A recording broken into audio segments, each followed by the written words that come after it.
அவுது பில்லாஹி மினஷ் ஷைத்தானிர் ரஜீம் பிஸ்மில்லாஹிர் ரஹ்மானிர் ரஹீம். அல்லாஹ்வின் அருள் கொண்டு அல் குர்ஆனின் ஒளி உங்கள் இதயங்களை பவளமாக மாற்றட்டும் இன்ஷா அல்லாஹ். நூருல் குர்ஆன் ஒஃபிஷியல் யூடியூப் சேனல் ஊடாக உங்களுக்கு சலாத்தை தெரிவித்துக் கொள்கின்றேன். அஸ்ஸலாமு அலைக்கும் வரஹ்மத்துல்லாஹி வபரகாத்துஹு.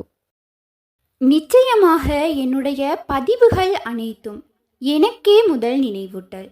ஜின்கள் மற்றும் ஷைத்தான்கள் எம்மை எப்போதும் வழி தவறிச் செல்லவும் பலவீனப்படுத்துவதற்கும் முயற்சிக்கின்றன. அல்லாஹ் குர்ஆனில் கூறுகின்றான், யார் அர் ரஹ்மானின் நினைவில் இருந்து விலகிச் செல்கின்றார்களோ அவருக்கு நாம் ஒரு ஷைத்தானை நியமிப்போம், அவன் அவனுடைய தோழனாக இருப்பான். இது ஒரு முக்கியமான எச்சரிக்கை. ஜின்கள் நம்மை காண்கின்றன, ஆனால் நம்மால் அவைகளை காண இயலாது. அவர்கள் சில இடங்களில் வசிக்கின்றனர். குறிப்பாக நமது வீடுகளில் அவை எந்த இடங்கள் மற்றும் அதில் இருந்து நாம் எவ்வாறு பாதுகாப்பை பெறுவோம், இவற்றை ஒவ்வொன்றாக தெரிந்து கொள்வோம். முதலாவதாக குளியலறை. குளியலறை ஒரு அசுத்தமான இடமாகும். அங்கு ஷைத்தான்களும் ஜின்களும் வசிக்க விரும்புகின்றார்கள். ஏனெனில் பொதுவாக அங்கு அல்லாஹ்வின் பெயர் உச்சரிக்கப்படுவதில்லை. நபி ஸல்லல்லாஹு அலைஹி வஸல்லம் அவர்கள் கூறினார்கள், இந்த கழிவறைகள் குளியலறைகள் ஜின்களின் இருப்பிடங்கள். எனவே அங்கு தேவைக்காக செல்லும் போது கூறுங்கள், அல்லாஹும்ம இன்னி அஊது பிக மினல் ஹுப்ஸி வல் ஹபாயிஸ். அல்லாஹும்ம இன்னி அஊது பிக மினல் ஹுப்ஸி வல் ஹபாயிஸ். அல்லாஹ்வே, ஆண் ஜின்களிடமும் பெண் ஜின்களிடமும் உன்னிடம் பாதுகாப்பு தேடுகின்றேன். குளியலறையில் நுழையும் போது இடது காலை வைத்து நுழைய வேண்டும்.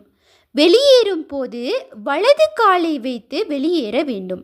மேலும் கதவை எப்போதும் மூடி வைக்க வேண்டும். இதனால் ஜின்கள் மற்ற வீட்டின் பக்கம் செல்வதை தடுக்கும். இரண்டாவதாக சமையலறை மற்றும் நெருப்பு பயன்படுத்தப்படும் இடங்கள். ஜின்கள் நெருப்பு உருவாக்கப்படும் இடங்களில், குறிப்பாக நெருப்புக்கு அருகில் வசிக்கின்றனர்.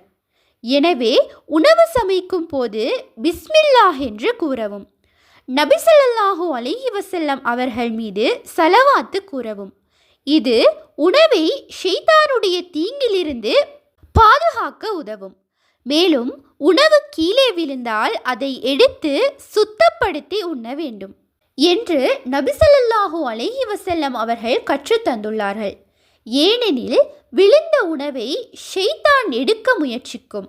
அனஸ் பின் மாலிக் ரலியல்லாஹு அன்ஹு அவர்கள் கூறுகின்றார்கள், உணவு கீழே விழுந்தால் அழுக்கை நீக்கிவிட்டு உண்பதற்கு முயற்சியுங்கள், அதனை ஷைத்தானுக்கு விட்டு கொடுக்காதே.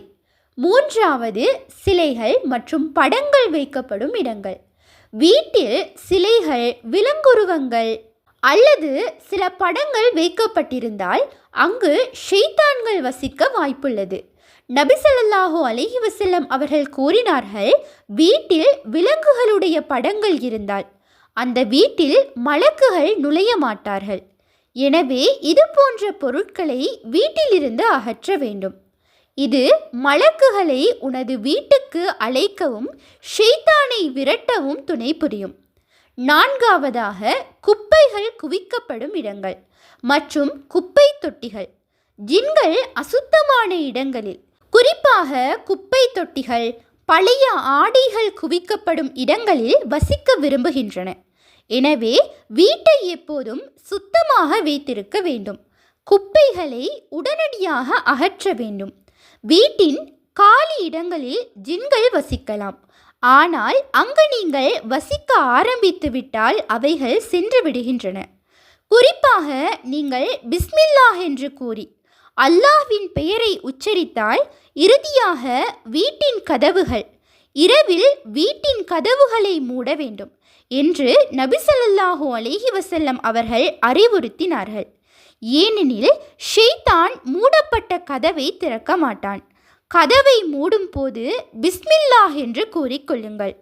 இது உங்களுடைய வீட்டை ஷைத்தானின் தீங்குகளிலிருந்து பாதுகாக்கும். மேலும் ஷரியத்தின்படி பிரார்த்தனைகள் ஓதப்படுவதனால் ஷைத்தான்கள் விரட்டப்படும். ஒரு நாளோ அல்லது 2 நாட்களுக்கோ வீட்டில் ருக்கியா ஓதினால் வீட்டை சுத்தப்படுத்தும். அல்லாஹ்வினுடைய இந்த பெயர்களை உச்சரிப்பது வீட்டை சுத்தமாக வைத்திருப்பது, சிலைகளை அகற்றுவது, இவை உன்னையும் உன் குடும்பத்தினரையும் வீட்டையும் ஷைத்தானுடைய தீங்குகளிலிருந்து பாதுகாக்கும். யா அல்லாஹ், எங்களை ஷைத்தானுடைய தீங்குகளிலிருந்து காத்தருள்வாயாக. ஆமீன் ஆமீன் யா ரப்பல் ஆலமீன். இன்ஷா அல்லாஹ் இந்த பதிவானது உங்களுக்கு பயனுள்ளதாக இருக்கும் என்று நான் நம்புகின்றேன். பயனுள்ளதாக இருப்பின் அல்ஹம்துலில்லாஹ் என்று கமெண்ட் செய்யுங்கள். மேலும் உங்களுடைய மேலான துஆக்களில் என்னையும் சேர்த்து கொள்ளுங்கள். மற்றொரு பதிவில் சந்திப்போம். உண்மையான அறிவை தேடும் வழி அல் குர்ஆனாகும். உங்கள் ஆதரவுகளுக்கு ஜஸாக்குமுல்லாஹ் ஹைரன். தொடர்ந்தும் எம்முடன் பயணியுங்கள். அஸ்ஸலாமு அலைக்கும் வரஹ்மத்துல்லாஹி வபரகாத்துஹு.